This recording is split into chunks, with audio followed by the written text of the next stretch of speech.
यहाँ पे आप देख पा रहे हो, यहाँ से लेके अलग अलग सिंबल्स है, ये क्या है और इनका क्या यूज होता है।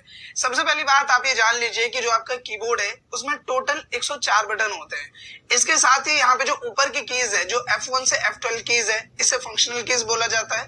इसके साथ ही ये आपकी अल्फाबेटिक कीज होती है जो A to Z होती है। ये जितने भी आपकी कीज होती है इन्हें इंपॉर्टेंट या एक्स्ट्रा कीज बोला जाता है। इसके साथ ही ये जो कीज आप देख पा रहे हैं जैसे कंट्रोल, विंडो, ऑल्ट या फिर हम बात करें ऑप्शन बटन हो गया, ये सब होती हैं कंट्रोल कीज। साथ ही यहाँ पे ये जो सेक्शन आप देख पा रहे हो, home and insert, page up, page down, ये जो कीज होती है इन्हें हम बोलते हैं होम कीज। साथ ही ये जो नीचे एरो कीज होती है इन्हें बोला जाता है नेविगेशन कीज। और ये जो सेक्शन होता है इसे हम बोलते हैं नंबर पैड कीज। अब हमारा जो यहाँ पे मेन टर्म है इस वीडियो में वो ये जानना है कि इस कीबोर्ड में कुछ ऐसी कीज हैं जो कि इजीली समझना मुश्किल है। जैसे कि यहाँ पे F1 F2 लिखा है तो हमें पता है कि इसे क्या बोलना है, इसे F1 बोलना है, इसे F2 बोलना है। बट यहाँ पे लिखा है ESC, इस की को बोलते क्या है? तो इस की को बोला जाता है एस्केप की। इसके साथ ही यहाँ पे आपको 1 से लेके 0 तक में अलग अलग सिंबल्स देखने को मिलते हैं। कुछ ऐसे सिंबल्स हैं जो कि हम रेगुलर लाइफ में यूज करते हैं, जैसे ब्रैकेट हो गया या फिर हम बात करें परसेंटेज हो गया, डॉलर हो गया, ये हमें आसानी से पता है। लेकिन कई लोग को ये नहीं पता कि 1 के साइड में जो ये सिंबल है इसे क्या बोलते हैं, या फिर 2 के ऊपर जो सिंबल है इसे क्या बोलते हैं, 6 के ऊपर जो सिंबल है इसे क्या बोलते हैं। साथ ही यहाँ पे कई सारे सिंबल्स आपको देखने को मिलते हैं जो कि P के साइड में, L के साइड में, M के साइड में, इन सभी चीज को क्या बोलते हैं और इनका क्या यूज है, वो सभी चीजें इस वीडियो में हम कवर करने वाले हैं। सो बिना किसी देर के शुरू करते हैं इस टर्म को। अब यहाँ पे मैं आपको ऑलरेडी बता चुका हूँ कि ये ESC क्या है, एस्केप की। अगर आपने कोई भी ऑप्शन खोला हुआ है, मान लो यही एक ऑप्शन है और यहाँ पे अगर मैं एस्केप बटन दबा दूं तो ये ऑप्शन हट जाएगा। तो इस तरह से एस्केप बटन का यूज होता है। इसके साथ ही यहाँ पे हम बात करते हैं जो 1 है, अभी इसको भी समझेंगे। सबसे पहले समझते हैं कि 1 के ऊपर कौन सा सिंबल है। 1 के ऊपर जो ये सिंबल है इसे बोला जाता है एक्सक्लेमेशन मार्क। आपने अगर इंग्लिश में ग्रामर देखी होगी तो उसमें नोटिस किया होगा कि जब भी कोई ऐसे सेंटेंसेस होते हैं जहाँ पे हम शॉक होके बोल रहे हैं या फिर दुखी होके बोल रहे हैं, जैसे कि हुरे हो गया, अलास हो गया, तो वहां पे इस एक्सक्लेमेशन मार्क का यूज किया जाता है।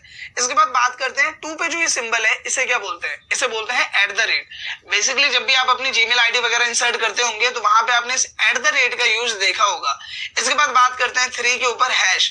अगर आप इंस्टाग्राम वगैरह यूज करते हैं तो हैशटैग के बारे में आप अच्छे से होके बोल रहे हैं या फिर दुखी होके बोल रहे हैं, जैसे कि हुरे हो गया, अलास हो गया, तो वहां पे इस एक्सक्लेमेशन मार्क का यूज किया जाता है।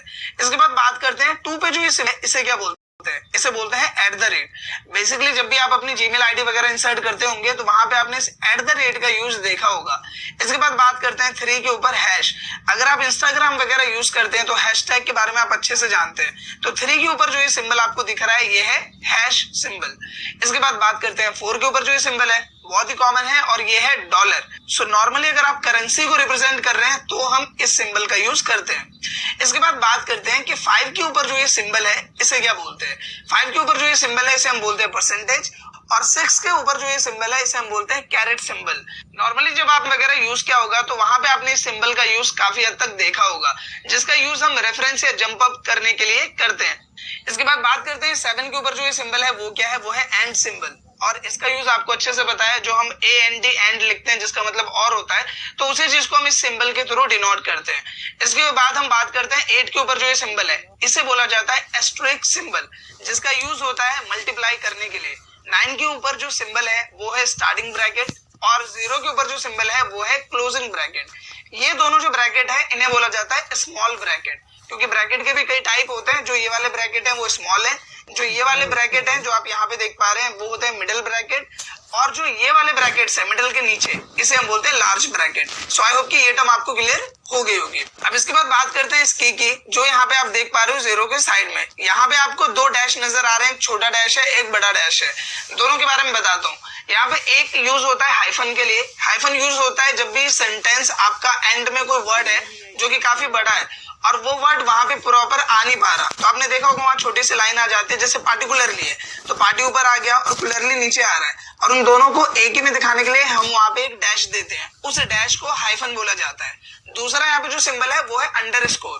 कई बार आपने देखा होगा अगर आप कोडिंग फील्ड से होंगे तो आप अगर कोई नाम लिख रहे हो तो उसके बीच में स्पेस देना अलाउड नहीं होता, तो वहां पे हम अंडरस्कोर का यूज करते हैं।